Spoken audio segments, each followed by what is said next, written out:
Hi everybody, welcome back to my channel and welcome to my end of year music stats review. I'll get the elephant in the room out of the way first. I am ill, you can definitely hear it in my voice.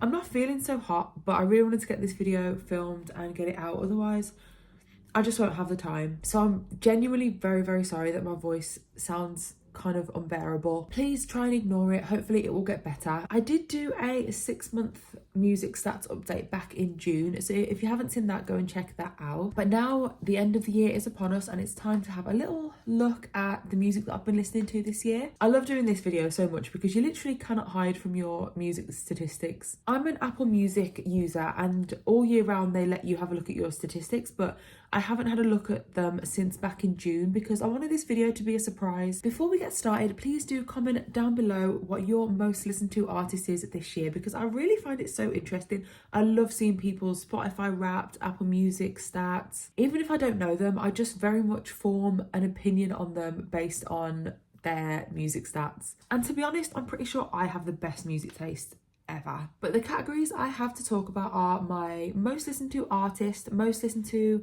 albums and most listened to songs. And there is a mention of genres as well, so let's go first with genres because it's quite short and sweet. They're kind of boring, to be honest. My top genre is metal, which is obvious, but that's very broad. I feel like metal is just like such a massive genre, so I wish they'd have narrowed it down a little bit more. And there's obviously rock and pop in there. I don't really know what pop I listen to, but maybe some of the things I listen to count as pop. And if someone could tell me the difference between alternative and adult alternative, that would be great because I literally have no clue. So in total for the year, I listened to 78,521 minutes of music, which is definitely decent. It's higher than a lot of people that I've seen, but I did think that it would be higher only because I listen to music literally 24/7. I'm always listening to it when I'm at work. I run quite a lot when I'm listening to music as well, so I expected it to be higher, but I'm still happy with it. So moving on to albums, Apple Music does show you the top 15, but obviously I'm not going to talk in detail about all of them because we'd be here all day. And I'll start from 15 and build up to the top to build some suspense, just because why not? And I'm looking over here because that's where my laptop is. So 15th is 72 Seasons by Metallica. 14th is Unending Ascending by Gong. 13th is Cracker Island by Gorillaz. 12th is Space for the Earth by Ozric Tentacles. And 11th is Devils and Angels by Melee. All I really have to say about this little section is that Devils and Angels by Melee is one of the most underrated, like, incredible albums ever. I have literally never ever heard another soul mention it. I came across it really randomly. I don't even really remember how, on the internet somewhere when I was like 14, and I've loved it ever since. So if you've never heard it, I would highly recommend. The others are kind of pretty standard for me, I guess. Next up is the South Park 25th anniversary live concert, which I'm not even sorry for. You will see a recurring theme of South Park a few times in this video. If you know me, then you'll know South Park is my favourite show of all time. I absolutely love it, and what makes it so unique is how bloody good the music is from it. This album genuinely slaps. I don't know how I've managed to listen to it 98 times, but clearly I did. Rosie Plain, I don't think I've listened to that album in months, but it is a very good album. The Ascent of Everest by Adam Young is a funny one because it really does show how much you can tell about someone from their music stats. I never ever really talk about this on this channel because it's not relevant, but I do have quite an obsession with mountaineering and specifically Mount Everest. So I do listen to music that's written about it. And I guess that's something that you probably never would have known about me. And then of course we have Starcatcher and An Ever-Changing View, which are two of my favourite albums from this year. So obviously they were going to be there, both absolute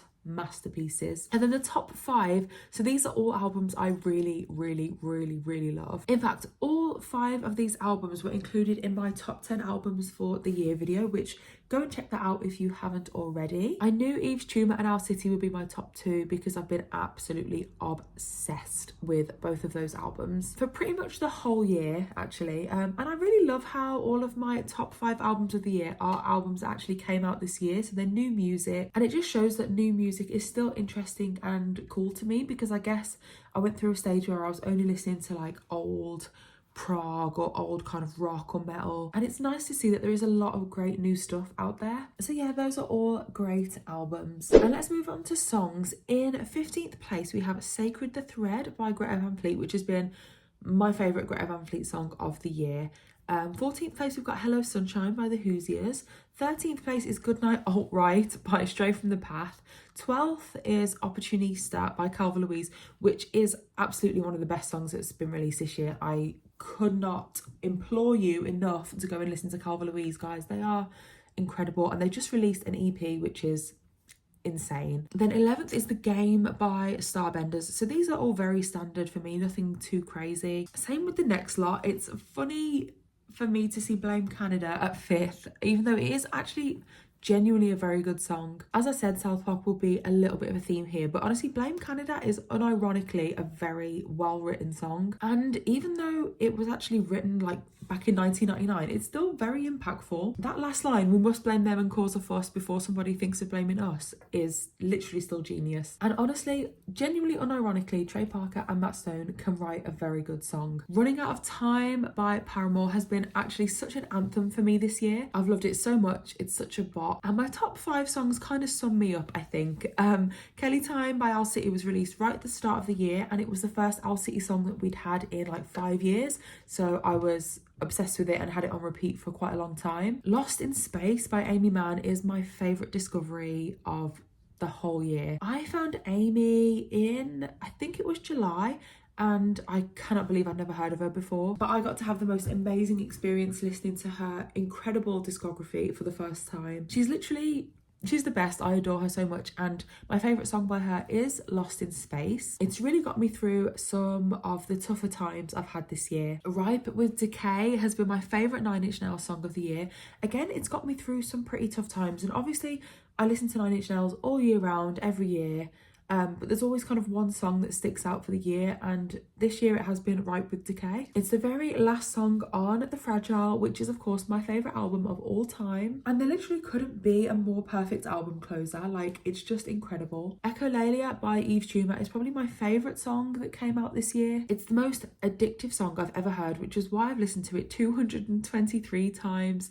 So funny. And if you haven't heard it, please go and listen to it, because I genuinely don't understand, even whatever kind of music taste you have, how you couldn't like that song. And then of course, Gay Fish from the South Park live concert is on top this year with 244 plays, which is so funny to me. I actually prefer Blame Canada, so I don't know why that's not higher, but Gay Fish, there you go. 'Cause I'm the gayest of the gay fish, gay fish. That's what I mean about you cannot hide from your music stats. And finally, let's talk about artists, which is my personal favourite category. This is the category I love to see from other people. So I thought I would save the best until last. Before I begin, I will show my top 10 artists from last year, just so that we can see how much things have changed in a year. So in 2022, my top 10 artists were Ice Nine Kills, Yves Tumor, Lorna Shore, Stephen Wilson, Motionless in White, Owl City, Nine Inch Nails, Mild Life, Ghost, and my most listened to artist of last year was Porcupine Tree. There are 3 artists that are kind of a constant for me every year. They might be different positions in my top 5 or whatever, but they're always there. And those 3 artists are Owl City, Nine Inch Nails and Porcupine Tree. They're my top 3 artists of all time, so that's why they're always there somewhere. Those are who you can expect to see, but there are a few random picks on here as well. Marilyn Manson is at 15.